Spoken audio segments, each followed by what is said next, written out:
ፈልግም ኢየሱስ ጌታ ነው። ዛሬ ማገለግላችሁ የእግዚአብሔር ቃል ሐሳብ የሚገኘው በሉቃስ ወንጌል ምዕራፍ 18 ላይ የሚገኘው ቃልና ደግሞ ወደ ትንቢተ ኢሳይያስ 40ኛው ምዕራፍ ላይ ወስጄ ደግሞ እንደገና ወደ ሉቃስ ወንጌልም እየመራሁ የእግዚአብሔር ቃል ጌታ በሚሰኝ መልክ እጸልይላችኋለሁ ወይም አገለግላችኋለሁ ማለት ነው። ስለዚህ የእግዚአብሔር ቃል ቀድሞ የሚናገረውን ላንብላችሁ። የማገለግለው የእግዚአብሔር ቃል እንደነገርኳችሁ በሉቃስ ወንጌል ምዕራፍ 18 ላይ ይኖራል። ምናልባት ከዛ ውጪ የኔን ፕሮግራም ተከታተላችሁ ማታውቁ አዲሶች ካላችሁ በዩቲዩብ አካውንቴ ላይ ፓስተር መንገሻ ኃይሌ በሚለው ላይ አለ። እዛ ላይ ገብታችሁ ሊንኩን ዘውትር ተከታታዮች መሆን የምትችሉ መሆኑን በዚህ አጋጣሚ አሳስባችኋለሁ። ጌታ ዘመናችሁን ይባርክ። ቀጥታ የእግዚአብሔር ቃል ሉቃስ ወንጌል ምዕራፍ 18 ከቁጥር 1 ጀምሮ ያለውን ቃል እንባለው። እናንተ ግን እየሰማችሁ ከታች ሼር ማድረግን እንዳትተው። ቁጥር 1 ይላል፣ ሳይታክቱም ዘውትር ሊጸልዩ እንደሚገባቸው የሚል ምሳሌ ነገራቸው ይልና እንዲህ ሲል በአንዲት ከተማ እግዚአብሔርን የማይፈራ ሰውንም የማያፍር አንድ ዳኛ ነበረ። በዚያችም ከተማ አንዲት መበለት ነበረች። ወደ እርሱም እየመጣች ከባለጋራዬ ፍረድልኝ ትለው ነበር ይላል። አያሌ ቀንም አልወደደም። ከዚህም በኋላ ግን በልቡ ምንም እግዚአብሔርን ባልፈራ ሰውንም ባላፍር ይህች መበለት ስለምታደክመኝ ሁልጊዜ እየመጣች እንዳታውከኝ እፈርድላታለሁ አለ። ጌታም አለ፣ አመፀኛው ዳኛ ያለውን ስሙ። እግዚአብሔር ቀንና ሌሊት ወደ እርሱ ለሚጮሁ ለሚታገሳቸው ምርጦች አይፈርድላቸውምን? አላቸውም፣ ፈጥኖ ይፈርድላችኋል። ነገር ግን የሰው ልጅ በመጣ ጊዜ በምድር እምነትን ያገኝ ይሁንን እያለ ይናገራል። ኢየሱስ ጌታ ነው።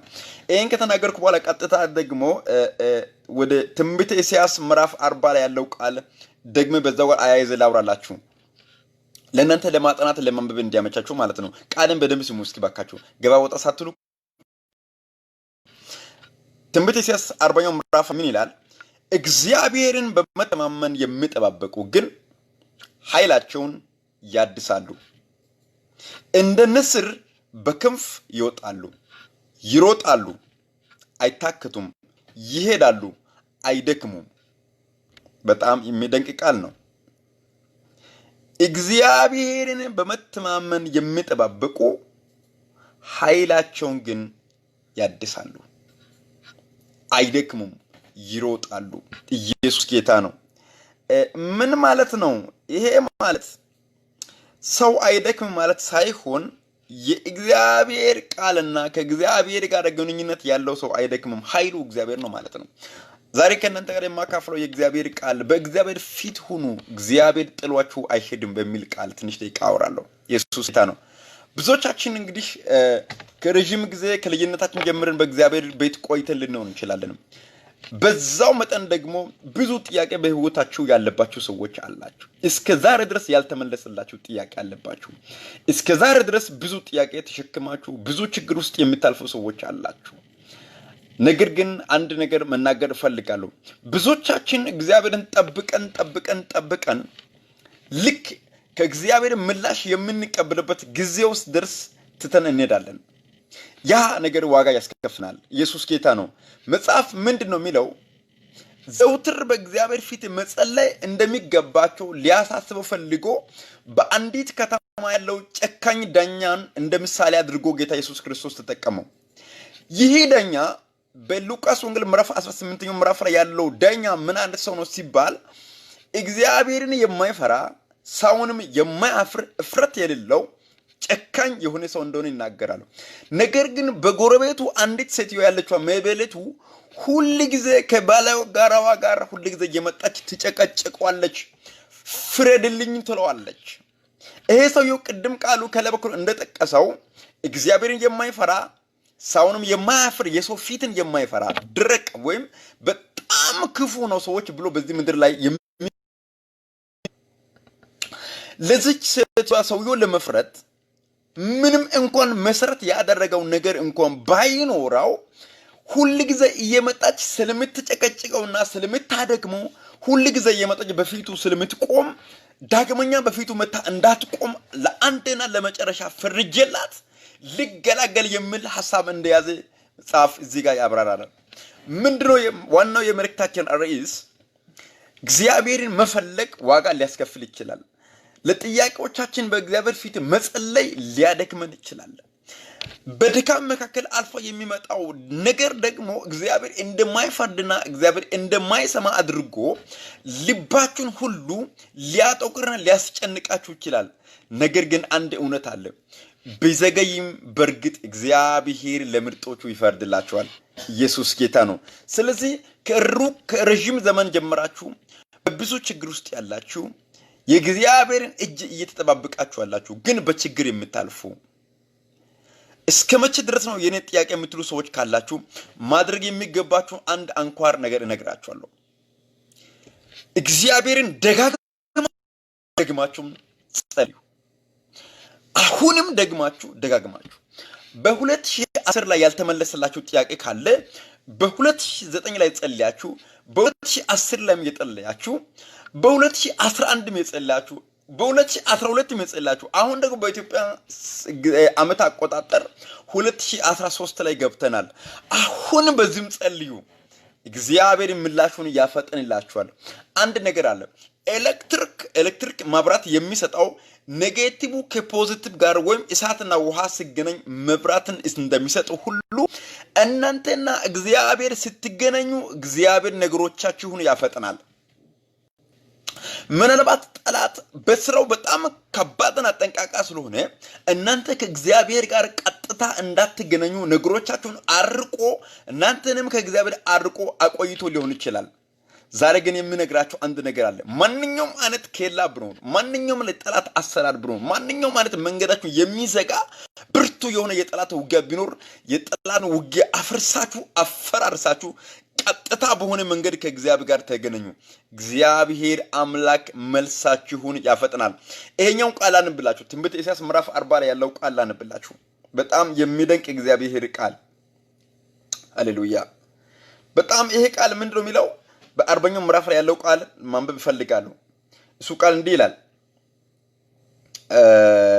ቁጥር 31 ላይ ያለው ከለከፍ ብዬ ላንብላችሁ። ቁጥር 28 እንዲህ ይላል። አላወቅህምን? አልሰማህምን? እግዚአብሔር የዘላለም አምላክ የምድርም ዳርቻ ፈጣሪ ነው።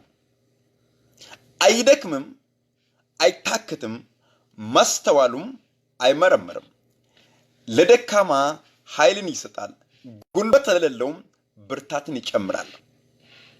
በጣም የሚደንቅ። ብላቴኖች ይደክማሉ፣ ይታከቱማል፣ ጎበዛዝትም ፈጽሞ ይወድቃሉ። እግዚአብሔርን በመተማመን የሚጠባበቁት ግን ኃይላቸውን ያድሳሉ። እንደ ንስር በክንፍ ይወጣሉ፣ ይሮጣሉ፣ አይታከቱም፣ ይሄዳሉ፣ አይደክሙም ይላል። ኢየሱስ ጌታ ነው። ልብ ብላችሁ ስሙ። በዚህ ምድር ላይ ተስፋ የምናደርገው ምንም አይነት ነገር የለም። በጣም የሚደንቀው ቃል ምንድነው የሚለው? ለደካማ ኃይልን ይሰጣል፣ ጉልበት ለሌለውም ብርታትን ይጨምራል ይላል።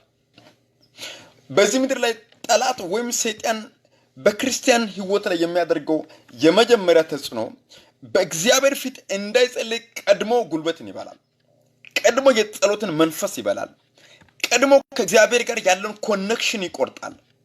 ከዛ ቀጥሎ በእግዚአብሔርና በሰዎች መካከል ያለው ነገር ካቋረጠ ቶታል ዲስሚስ ካደረገ በኋላ የሚያደርገው ነገር ክርስቲያኖች ወይም አማኞች ተስፋ እንዲቆርጡ ያደርጋል። እግዚአብሔር እኮ አይረዳም ይሉና ሰዎች ተስፋ እንዲቆርጡ ያደርጋል። ምናልባት አንድ ነገር ላውራላችሁ። በእግዚአብሔር ፊት ብዙ ነገር ጸልያችሁ መልስ ቶሎ ስላልተመለሰላችሁ ተስፋ የቆረጣችሁ ሰዎች ካላችሁ፣ ጸሎትን ያቆማችሁ ሰዎች ካላችሁ ዛሬ አንድ ማሳሰቢያ እነግራችኋለሁ። እግዚአብሔር ቢዘገይ እንኳን ተስፋችሁን የሚመልስና ጥያቄዎቻችሁን የሚመልስ አምላክ እንደሆነ ማወቅ ይጠብቅባችኋል። እንደነገርኳችሁ ጠላት ሰይጣን አስቀድሞ የአማኝን ሞራል የሚመታው ተስፋ በማስቆረጥ ነው።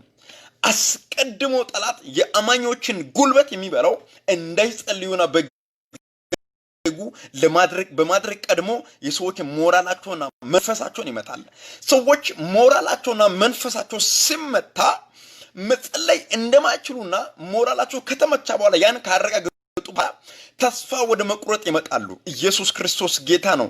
ነገር ግን መጽሐፍ ቅዱስ እንደሚናገር በሉቃስ ወንጌል ምዕራፍ 18 ምዕራፍ ላይ ጌታ ኢየሱስ ክርስቶስ ሲናገር ሁሉ ጊዜ ዘውትር መጸለይ እንደሚገባቸው ሊያስተምራቸው ሲፈልግ ምን አለ?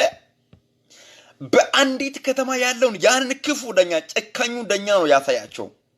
ይህ ክፉ ዳኛ ጨካኙ ምንም አይነት ክፉ ቢሆንም እግዚአብሔር የማይፈራ ቢሆን ጨካኝ ቢሆን ሰውንም የማያፍር ቢሆን እንኳን እቺ ዘውትር እየመጣች የምትጨቀጭቅ ሴትዮዋ ዳግመኛ ላታደግመው ወይም እንዳታስቸግረው ለማናገር ፈልጎ ምንድነው ቢለው ፈረደላት ይላል።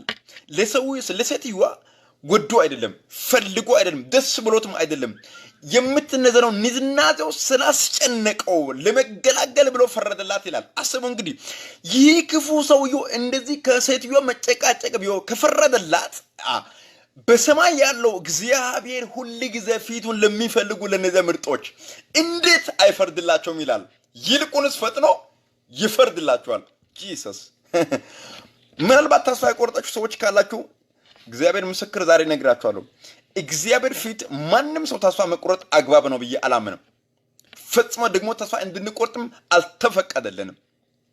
እንግዲያስ ይሄ ክፉ የተባለ ሰውዬው አማኝ ያልሆነ ሰውዬው እግዚአብሔርን ፈጽሞ የማይፈራ በጣም ጨካኝ የሆነ ድንጋይ የሆነ ልብ ያለው ሰውዬው ክፉ የተባለው ሰውዬው እንደዚሁ ለእግዚአብሔር ለዘች መብልት መፍረድ ከቻለ እናንተ ደግሞ ሁሉ ጊዜ እግዚአብሔርን የምትፈሩ የእግዚአብሔር ፊት የምትፈልጉ ሰዎች እግዚአብሔር እንዴት ፈጥኖ አይፈርድላችሁም? እግዚአብሔር አይፈርድም መቼም አይባልም። እግዚአብሔር ፈጥኖ ይፈርድላችኋል። ኢየሱስ ጌታ ነው። ስለዚህ ይህ ሰውዬው ይህ ዳኛው እግዚአብሔርን የማይፈራ ሰው ነው፣ የማያፍር ጨካኝ ነው መጽሐፍ ቅዱስ ካለ ለዛች ሴትዮዋ ፈጥኖ መፍረድ ከቻለ ታዲያ እናንተ ደግሞ እግዚአብሔር ለምትፈሩ ሰዎች እግዚአብሔር እንዴት ፈጥኖ አይፈርድላችሁም? እግዚአብሔር አንዳንድ ሰዎች ጥያቄዎቻቸው ረጅም ጊዜ ሲፈጅ መልሳቸው ቶሎ ሳይመጣ ሲቀር ሲቆይባቸው እንደዚህ ብሎ ይናገራሉ። እግዚአብሔር አይሰማም፣ እግዚአብሔር ትቶኛል ይላል መጽሐፍ ሲናገር። ጽዮን እግዚአብሔር ትቶኛል ብላ ትናገራለች ብሎ ይናገራል። እንደዛ ሊሆን ፈጽሞ አይችልም።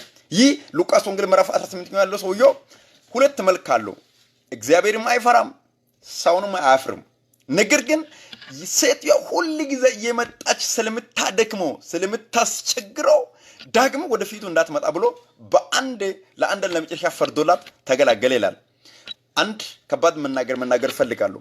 ሁሉ ጊዜ በእውነት ልብ እግዚአብሔር የሚፈልግ ሰው ዜሮ ቀርቶ አይቀርም።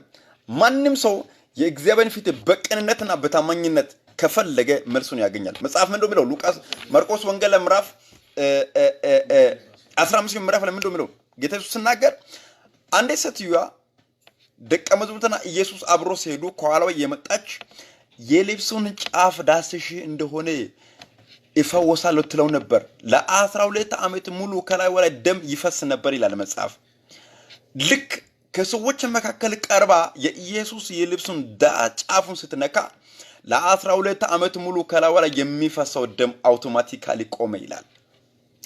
ኢየሱስን አብሮ መኖር ሳይሆን ረጅም ዓመት ከጌታ ጋር ስሙን እየጠራን መቆየት ሳይሆን በእምነት ወደ እግዚአብሔር መጠጋት ከረጅም ዘመናት ጥያቄ ያፋታል፣ ከረጅም ዘመን ጭንቀት ያሳርፋል። ስለዚህ ለማረፍ ማድረግ የሚገባችሁ አንድ ነገር ነው። በእግዚአብሔር በፍጹም ልብ ማመን ነው። በፍጹም ልብ በእግዚአብሔር ፊት መሆን ነው። ያ ረጅም ጊዜ መቆየት አይደለም። ብዙ ሰዎች 40 ዓመት በጌታ ፊት የቆዩ አሉ፣ 40 ዓመት በጌታ ፊት ስም የሚጠሩ አሉ። ነገር ግን ቀረብ ብሎ የኢየሱስን ልብ ያልነኩ ያልደረሱ ናቸው። በክርስቶስ ኢየሱስም ስልጣን ሉቃስ ወንጌል ምዕራፍ 18 እና በትንቢት 40ኛው ምዕራፍ ላይ ያለው ቃል ዋናው ከእግዚአብሔር ጋር መጣበቅን ይናገራል። በክርስቶስ ኢየሱስም መጣበቅ ይሁንላችሁ፣ ፊቱን ከልብ መፈለግ ይሁንላችሁ። ይህ ቃል በሕይወታችሁ ላይ ሲፈጸም በእርግጠኝነት ለዓለም ባርነት ነፃ ያወጣችኋል። ያልተመለሰላችሁ ማንኛውም ጥያቄ እንደመለስላችሁ እግዚአብሔር ምክንያት ይሁንላችኋል። ስለዚህ ከዚህ የበለጠው ተጨማሪ ፕሮግራም የምትፈልጉ ሰዎች በዩቲዩብ አካውንት ላይ ገብታችሁ የተበለጠው